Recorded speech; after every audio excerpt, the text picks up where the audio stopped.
ನಮಸ್ಕಾರ ಸ್ನೇಹಿತರೆ, ಮತ್ತೆ ರಾಜ್ಯದ ಮುಖ್ಯವಾದ ಮಾಹಿತಿಗಳನ್ನು ಡೀಟೇಲ್ ಆಗಿ ನೋಡೋಣ. ನಾವು ಕೂಡ ದಿಲ್ಲಿಗೆ ಹೋಗಲು ಸಿದ್ಧ, ನಮಗೇನು ದಿಲ್ಲಿ ದಾರಿ ಗೊತ್ತಿಲ್ವಾ ಎಂದು ಯತ್ನಾಳ್ ಅವರ ವಿರುದ್ಧ ಎಂಪಿ ರೇಣುಕಾಚಾರ್ಯ ಅವರ ವಾಗ್ದಾಳಿ. ಮತ್ತೊಂದೆಡೆಯಲ್ಲಿ ಮೈಕ್ರೋ ಫೈನಾನ್ಸ್ ಹಾವಳಿ ತಡೆಗಟ್ಟಲು ಸುಗ್ರೀವಾಜ್ಞೆ ಹೊರಡಿಸಲು ರಾಜ್ಯಪಾಲರ ಸಹಿ ಅಗತ್ಯ ಎಂದು ಗೃಹ ಸಚಿವ ಪರಮೇಶ್ವರ್ ಅವರ ಹೇಳಿಕೆ. ಇದೇ ನಡುವೆ ಬಿಜೆಪಿ ವಿರುದ್ಧವೂ ಕೂಡ ತಿರುಗೇಟು ಕೊಟ್ಟಿದ್ದಾರೆ. ಎಲ್ಲ ಮಾಹಿತಿ ನೋಡೋಣ. ಮತ್ತೊಂದೆಡೆಯಲ್ಲಿ ಗೃಹಲಕ್ಷ್ಮಿ ಯೋಜನೆಯ 2,000 ರೂಪಾಯಿಗಾಗಿ ಕಾಯುತ್ತಿರುವ ಮಹಿಳೆಯರಿಗೆ ಮಾಹಿತಿ ಕೊಟ್ಟ ಶಾಸಕ ಕೆಎಸ್ ಬಸವಂತಪ್ಪ ಅವರು ಯಾಕೆ ಹಣ ಜಮಾವಾಗುತ್ತಿಲ್ಲ, ಯಾವಾಗ ಹಣ ಬಿಡುಗಡೆ ಆಗುತ್ತೆ, ಎಲ್ಲ ಮಾಹಿತಿಗಳನ್ನು ಕೊಟ್ಟಿದ್ದಾರೆ. ಸ್ನೇಹಿತರೆ, ವಿಡಿಯೋದಲ್ಲಿ ಪೂರ್ತಿಯಾಗಿ ನೋಡೋಣ. ಮತ್ತೊಂದೆಡೆಯಲ್ಲಿ ಮಾಧ್ಯಮಗಳ ಮುಂದೆ ಮತ್ತೆ ವಾಗ್ದಾಳಿ ಮಾಡಿದಂಥ ಶಾಸಕ ಯತ್ನಾಳ್ ಅವರು ಯಡಿಯೂರಪ್ಪನವರು ಅನುಕಂಪಕ್ಕಾಗಿ ಆರೋಗ್ಯ ಸರಿಯಿಲ್ಲ ಎಂಬ ನಾಟಕವಾಡ್ತಿದ್ದಾರೆ ಎಂದು ಮಾಧ್ಯಮಗಳ ಮುಂದೆ ಮತ್ತೆ ಕಿಡಿಕಾರಿದ್ದಾರೆ. ಎಲ್ಲ ಸುದ್ದಿಗಳನ್ನು ನೋಡೋಣ ಸ್ನೇಹಿತರೆ. ಮತ್ತೊಂದೆಡೆಯಲ್ಲಿ ವೈದ್ಯರ ಎಡವಟ್ಟಿಗೆ 6 ತಿಂಗಳ ಹಸುಗೂಸು ಬಲಿಯಾಗಿದೆ. ಕಿವಿ ಚುಚ್ಚಿಸಲು ಕರೆ ತಂದಿದ್ದ ಮಗುವಿಗೆ ಅನಸ್ತೇಶಿಯಾ ಓವರ್ ಡೋಸ್ ಕೊಟ್ಟಿದ್ದಾರಂತೆ. ಎಲ್ಲ ಮಾಹಿತಿ ಡೀಟೇಲ್ ಆಗಿ ನೋಡೋಣ. ಅದಕ್ಕಿಂತ ಮೊದಲು ನೀವು ನಮ್ಮ ಚಾನಲ್ಗೆ ಮೊದಲು ಬಾರಿ ಭೇಟಿ ಕೊಡ್ತಾ ಇದ್ರೆ ದಯವಿಟ್ಟು ಸಬ್ಸ್ಕ್ರೈಬ್ ಆಗಿ, ಪಕ್ಕದಲ್ಲಿ ಗಂಟೆ ಕಾಣಿಸುತ್ತೆ ಸ್ನೇಹಿತರೆ, ಅದು ಕೂಡ ಒತ್ತಿದ್ರೆ ಕರ್ನಾಟಕದ ಮುಖ್ಯವಾದ ಮಾಹಿತಿಗಳು ನಿಮಗೆ ಸಿಗುತ್ತವೆ. ಈ ಒಂದು ವಿಡಿಯೋಗೆ ಲೈಕ್ ಮಾಡಿ, ವಿಡಿಯೋನ ಪೂರ್ತಿಯಾಗಿ ನೋಡಿ. ಮೊದಲನೇ ಮುಖ್ಯವಾದ ಮಾಹಿತಿ, ಈಗ ರಾಜ್ಯದಲ್ಲಿ ಬಿ.ವಾ. ವಿಜೇಂದ್ರ ಅವರು ಬಿಜೆಪಿಯ ರಾಜ್ಯಾಧ್ಯಕ್ಷರಾಗಿದ್ದಕ್ಕೆ ಬಿಜೆಪಿ ಒಳಗಿನ ಹಲವರಿಗೆ ನಿರಾಸೆಯಾಗಿದೆ. ಅದಕ್ಕಾಗಿಯೇ ಈಗ ಬಿ.ವಾ. ವಿಜೇಂದ್ರ ಅವರನ್ನು ರಾಜ್ಯಾಧ್ಯಕ್ಷ ಸ್ಥಾನದಿಂದ ಕೆಳಗಿಳಿಸಬೇಕು ಮತ್ತು ಆ ಜಾಗದಲ್ಲಿ ಬೇರೊಬ್ಬರನ್ನು ನೇಮಿಸಬೇಕು ಎಂಬ ಬೇಡಿಕೆಯೊಂದಿಗೆ ಬಿಜೆಪಿ ಶಾಸಕ ಯತ್ನಾಳ್ ಅವರ ಗುಂಪು ಇದೀಗ ದೆಹಲಿಗೆ ಹೋಗಿದೆ. ಇತ್ತ ಬಿಜೆಪಿಯ ಶಾಸಕ ಯತ್ನಾಳ್ ಅವರು ದೆಹಲಿಗೆ ಹೋಗಿದ್ದಕ್ಕೆ ಮತ್ತೊಂದೆಡೆಯಲ್ಲಿ ಮಾಜಿ ಸಚಿವ ಎಂಪಿ ರೇಣುಕಾಚಾರ್ಯ ಅವರು ಮಾಧ್ಯಮಗಳ ಮುಂದೆ ಆಕ್ರೋಶವನ್ನು ವ್ಯಕ್ತಪಡಿಸಿದ್ದಾರೆ. ಹೌದು, ಭಿನ್ನಮತೀಯರ ಗುಂಪು ಕಾಂಗ್ರೆಸ್ ಸರ್ಕಾರದ ವಿರುದ್ಧ ಮಾತನಾಡುವ ಬದಲಿಗೆ ಸ್ವಪಕ್ಷದವರ ವಿರುದ್ಧವೇ ಮಾತನಾಡುತ್ತಿರುವುದು ದುರದೃಷ್ಟಕರ. ಭಿನ್ನಮತೀಯ ಯತ್ನಾಳ್ ತಂಡವು ದೆಹಲಿಗೆ ದಂಡಯಾತ್ರೆ ಮಾಡಿದರೂ ಕೂಡ ಬಿ.ವಾ. ವಿಜೇಂದ್ರ ಏನೆಂಬುದು ಬಿಜೆಪಿಯ ರಾಷ್ಟ್ರೀಯ ನಾಯಕರಿಗೂ ಕೂಡ ಗೊತ್ತಿದೆ. ಇಂದು ಹಾದಿ ಬೀದಿಯಲ್ಲಿ ಮಾತನಾಡುವ ಮೂಲಕ ಬಿಜೆಪಿಯ ಭಿನ್ನ ನಾಯಕರು ಮಾನಸಿಕ ಅಸ್ವಸ್ಥರಾಗಿದ್ದಾರೆ ಎಂದು ಮಾಧ್ಯಮಗಳ ಮುಂದೆ ಆಕ್ರೋಶವನ್ನು ವ್ಯಕ್ತಪಡಿಸಿದ್ದಾರೆ. ನಾವು ಕೂಡ ದಿಲ್ಲಿಗೆ ಹೋಗಲು ಸಿದ್ಧ, ನಮಗೇನು ದಾರಿ ಗೊತ್ತಿಲ್ವಾ ಎಂದು ಎಂಪಿ ರೇಣುಕಾಚಾರ್ಯ ಅವರು ಹೇಳಿಕೆಯನ್ನು ಕೊಟ್ಟಿದ್ದಾರೆ. ಈಗ ನಾವು ಕೂಡ ಶೀಘ್ರವೇ ಸಭೆ ಸೇರಲಿದ್ದೇವೆ.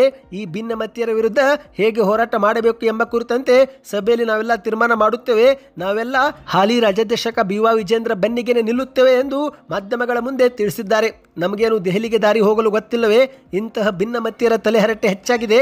ಇದರಿಂದ ನಮ್ಮ ಪಕ್ಷದ ವರ್ಚಸ್ಸು ಕೂಡ ಕಡಿಮೆ ಆಗ್ತಿದೆ ಎಂದು ಮಾಧ್ಯಮಗಳ ಮುಂದೆ ಅಸಮಾಧಾನ ವ್ಯಕ್ತಪಡಿಸಿದ್ದಾರೆ. ಇನ್ನಿದೀಗ ಎರಡನೇ ಮುಖ್ಯವಾದ ಮಾಹಿತಿಗೆ ಹೋಗೋಣ ಸ್ನೇಹಿತರೆ. ಈಗ ರಾಜ್ಯ ಸರ್ಕಾರವು ಮೈಕ್ರೋ ಫೈನಾನ್ಸ್ನವರ ಕಿರುಕುಳ ತಡೆಗಟ್ಟಲು ಒಂದು ಕಠಿಣ ಸುಗ್ರೀವಾಜ್ಞೆ ನಿಯಮವನ್ನು ಜಾರಿಗೆ ಮಾಡಿದ್ದು, ಸದ್ಯ ಇದೀಗ ಸುಗ್ರೀವಾಜ್ಞೆಯ ಪ್ರತಿಯನ್ನು ರಾಜ್ಯಪಾಲರಿಗೆ ರವಾನೆ ಮಾಡಲಾಗಿದೆ. ಹೌದು, ಈಗ ರಾಜ್ಯಪಾಲರು ಈ ಒಂದು ಹೊಸ ನಿಯಮ ಕುರಿತಂತೆ ಸುಗ್ರೀವಾಜ್ಞೆಯನ್ನು ಪರಿಶೀಲನೆ ಮಾಡಿದ ನಂತರ ಅದಕ್ಕೆ ಸಹಿ ಹಾಕಿದ ಬಳಿಕವೇ ಅದು ರಾಜ್ಯಾದ್ಯಂತ ಜಾರಿಗಾಗಲಿದೆ. ಇದೇ ಒಂದು ವಿಚಾರ ಕುರಿತಂತೆ ಗೃಹ ಸಚಿವ ಪರಮೇಶ್ವರ್ ಅವರು ಕೂಡ ಬೆಂಗಳೂರಲ್ಲಿ ಇಂದು ಮಾಧ್ಯಮಗಳ ಮುಂದೆ ಮಾತನಾಡಿದ್ದಾರೆ. ಹೌದು, ಸುದ್ದಿಗಾರರೊಂದಿಗೆ ಮಾತನಾಡಿರುವಂತಹ ಪರಮೇಶ್ವರ್ ಅವರು ಮೈಕ್ರೋ ಫೈನಾನ್ಸ್ ಕಿರುಕುಳವನ್ನು ನಿಯಂತ್ರಿಸುವ ಸುಗ್ರೀವಾಜ್ಞೆಗೆ ರಾಜ್ಯಪಾಲರು ಸಹಿ ಹಾಕುವ ನಿರೀಕ್ಷೆಗಳಿವೆ. ಈಗಾಗಲೇ ಸುಗ್ರೀವಾಜ್ಞೆ ಮಸೂದೆಯನ್ನು ರಾಜ್ಯಪಾಲರಿಗೂ ಕೂಡ ರವಾನೆ ಮಾಡಲಾಗಿದೆ. ಕಾನೂನು ತಜ್ಞರು ಕೂಡ ರಾಜ್ಯಪಾಲರ ಜೊತೆಗೆ ಚರ್ಚೆ ಮಾಡಿದ್ದಾರೆ. ಬಹುತೇಕ ಇಂದು ಸಹಿ ಆಗಬಹುದು ಎಂದು ಮಾಧ್ಯಮಗಳ ಮುಂದೆ ತಿಳಿಸಿದ್ದಾರೆ. ಸುಗ್ರೀವಾಜ್ಞೆಗೆ ಅಂಗೀಕಾರ ದೊರೆತ ಬಳಿಕ ಯಾವಾಗಿನಿಂದ ಅನುಷ್ಠಾನಕ್ಕೆ ಬರಲಿದೆ ಎಂಬುದು ಈಗಲೇ ಹೇಳೋಕೆ ಬರೋದಿಲ್ಲ. ಒಂದು ವೇಳೆ ಸುಗ್ರೀವಾಜ್ಞೆಯಲ್ಲಿ ಕೆಲವು ತಿದ್ದುಪಡಿಗಳನ್ನು ರಾಜ್ಯಪಾಲರು ಸೂಚನೆ ಕೊಟ್ಟರೆ ಮತ್ತೆ ಅದನ್ನು ತಿದ್ದುಪಡಿ ಮಾಡಲು ಕೂಡ ನಾವು ಸಿದ್ಧರಿದ್ದೇವೆ. ಒಂದು ವೇಳೆ ಈಗ ಇರುವಂತೆಯೇ ಒಪ್ಪಿಗೆ ನೀಡಿದರೆ ತಕ್ಷಣವೇ ಮಸೂದೆ ಜಾರಿಗೆಯೂ ಕೂಡ ಆಗಲಿದೆ ಎಂದು ಮಾಧ್ಯಮಗಳ ಮುಂದೆ ಹೇಳಿದ್ದಾರೆ. ಇನ್ನು ಇದೇ ನಡುವೆ ಮಾಧ್ಯಮದವರು ರಾಜಧಾನಿ ಬೆಂಗಳೂರಲ್ಲಿ 2ನೇ ಅಂತಾರಾಷ್ಟ್ರೀಯ ವಿಮಾನ ನಿಲ್ದಾಣ ಬಗ್ಗೆ ಕೇಳಿದಾಗ ಅದಕ್ಕೆ ಪ್ರತಿಕ್ರಿಯೆ ಕೊಟ್ಟಂತ ಪರಮೇಶ್ವರ್ ಅವರು ಈಗ ಸದ್ಯಕ್ಕೆ ತುಮಕೂರು ಜಿಲ್ಲೆಯಲ್ಲಿ ಸ್ಥಳ ಗುರುತಿಸುವಂತೆ ನಾವು ಬೇಡಿಕೆ ಸಲ್ಲಿಸಿದ್ದೇವೆ. ಮತ್ತೊಂದೆಡೆಯಲ್ಲಿ ಬಿಡದಿಯಲ್ಲೂ ಕೂಡ ಏರ್ಪೋರ್ಟ್ ಆಗಬೇಕು ಎಂಬ ಬೇಡಿಕೆ ಇದೆ. ಸದ್ಯಕ್ಕೆ ಈಗ ಅದರ ಕುರಿತಂತೆ ಚರ್ಚೆಗಳು ಆಗುತ್ತಿವೆ. ಸೂಕ್ತ ಸ್ಥಳ ಸಿಕ್ಕ ನಂತರ ನಿರ್ಧಾರ ಮಾಡುತ್ತೇವೆ ಎಂದು ಹೇಳಿಕೆ ಕೊಟ್ಟಿದ್ದಾರೆ. ಇನ್ನು ಇದೇ ನಡುವೆ ಕರ್ನಾಟಕದಲ್ಲಿ ಸಿಎಂ ಬದಲಾವಣೆ ಆಗುತ್ತೆ ಎಂದು ವಿಪಕ್ಷ ನಾಯಕ ಆರ್ ಅಶೋಕ್ ಅವರು ಹೇಳಿದ್ದಾರೆ ಎಂದು ಕೇಳಿದಾಗ ಅದಕ್ಕೆ ಪ್ರತಿಕ್ರಿಯೆ ಕೊಟ್ಟಂತ ಪರಮೇಶ್ವರ್ ಅವರು ಈಗ ಸದ್ಯಕ್ಕೆ ಸಿಎಂ ಬದಲಾವಣೆ ಬಗ್ಗೆ ಕಾಂಗ್ರೆಸ್ ಒಳಗೆ ಯಾವುದೇ ಚರ್ಚೆ ನಡೆಯುತ್ತಿಲ್ಲ. ಇನ್ನು ಆರ್ ಅಶೋಕ್ ಅವರು ಈ ಬಗ್ಗೆ ಮಾತನಾಡಿರುವ ಕುರಿತಂತೆಯೂ ಕೂಡ ನಮ್ಮದು ಯಾವುದೂ ತಕರಾರಿಲ್ಲ. ಅವರು ಯಾವಾಗಿನಿಂದ ಜ್ಯೋತಿಷ್ಯ ಹೇಳಲು ಶುರು ಮಾಡಿದ್ದಾರೋ ನನಗೆ ಗೊತ್ತಿಲ್ಲ. ನಮಗೆ ತಿಳಿದ ಮಟ್ಟಿಗೆ ಕಾಂಗ್ರೆಸ್ ಪಕ್ಷದಲ್ಲಿ ಅಂತಹ ಯಾವುದೇ ಸೂಚನೆಗಳಿಲ್ಲ. ಯಾವುದೇ ಕಾರಣಕ್ಕೂ ಮುಖ್ಯಮಂತ್ರಿ ಬದಲಾವಣೆಯೂ ಕೂಡ ಆಗೋದಿಲ್ಲ ಎಂದು ಪರಮೇಶ್ವರ್ ಅವರು ಹೇಳಿದ್ದಾರೆ. ಇನ್ನೀಗ ಮತ್ತೊಂದು ಮುಖ್ಯವಾದ ಮಾಹಿತಿಗೆ ಹೋಗೋಣ ಸ್ನೇಹಿತರೆ.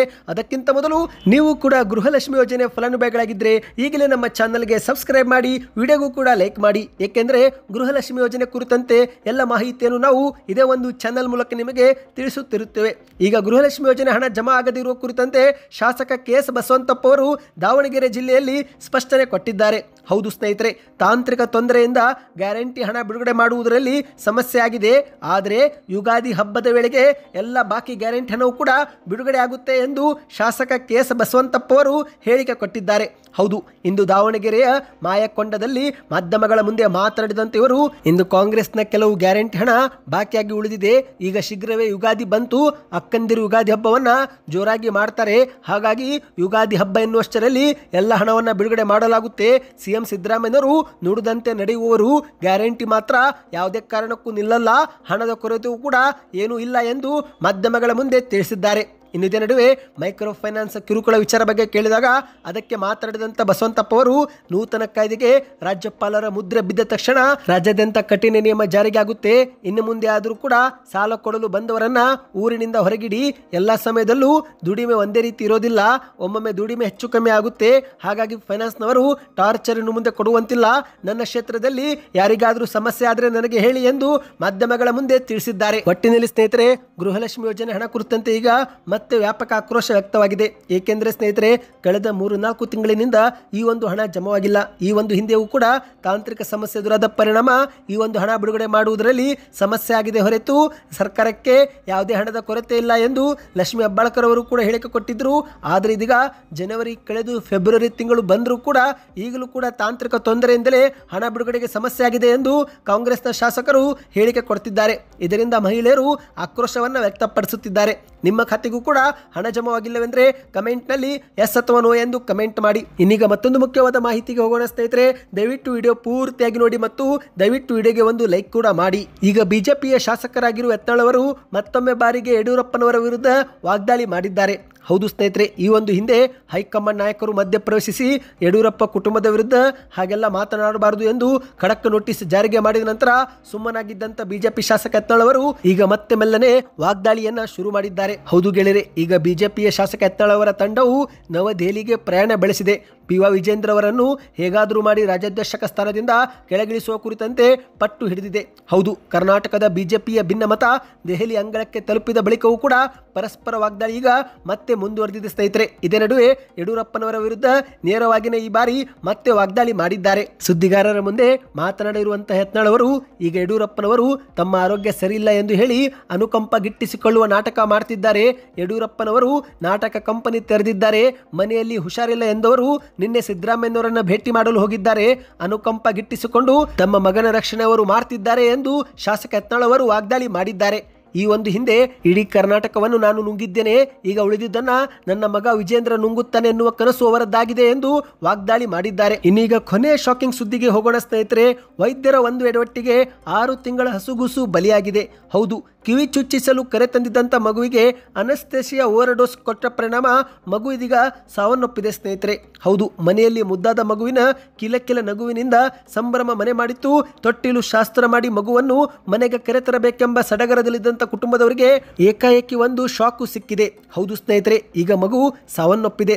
ಚಾಮರಾಜನಗರ ಜಿಲ್ಲೆಯ ಗುಂಡ್ಲುಪೇಟೆ ತಾಲೂಕಿನ ಆನಂದ್ ಎನ್ನುವರ 6 ತಿಂಗಳ ಒಂದು ಮುದ್ದಾದ ಗಂಡು ಮಗು ಈಗ ಸಾವನ್ನಪ್ಪಿದೆ ಸ್ನೇಹಿತರೆ.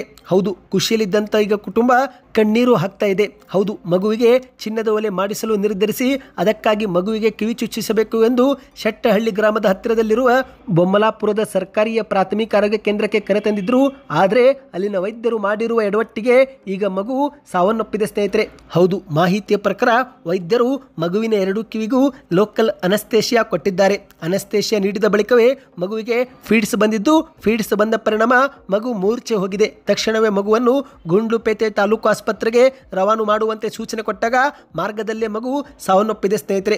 ಇದೊಂದು ಶಾಕಿಂಗ್ ಸುದ್ದಿ ಆಗಿದೆ. ಹೌದು, ಆಸ್ಪತ್ರೆ ಬರುವಷ್ಟರಲ್ಲಿ ಮಗು ಅಸುನುಗಿದೆ ಎಂದು ಹೇಳಲಾಗಿದೆ ಸ್ನೇಹಿತರೆ. ಇವತ್ತಿಗೆ ಇಷ್ಟೇ ಇತ್ತು ಸ್ನೇಹಿತರೆ. ದಯವಿಟ್ಟು ನಮ್ಮ ಚಾನಲ್ಗೆ ನೀವು ಮೊದಲು ಬಾರಿ ಭೇಟಿ ಕೊಟ್ಟಿದ್ರೆ ಸಬ್ಸ್ಕ್ರೈಬ್ ಮಾಡಿ ಮತ್ತು ಈ ಒಂದು ಎಲ್ಲ ಮಾಹಿತಿಗಳು ನಿಮಗೆ ಇಷ್ಟವಾಗಿದ್ದರೆ ವಿಡಿಯೋಗೆ ಲೈಕ್ ಮಾಡಿ, ನಿಮ್ಮ ಅನಿಸಿಕೆಗಳನ್ನು ಕಮೆಂಟ್ ಮಾಡಿ. ಇದೇ ರೀತಿ ರಾಜ್ಯದ ಎಲ್ಲ ಮಾಹಿತಿ ಪಡೆಯಲು ಚಾನಲ್ಗೆ ದಯವಿಟ್ಟು ಸಬ್ಸ್ಕ್ರೈಬ್ ಮಾಡಿ.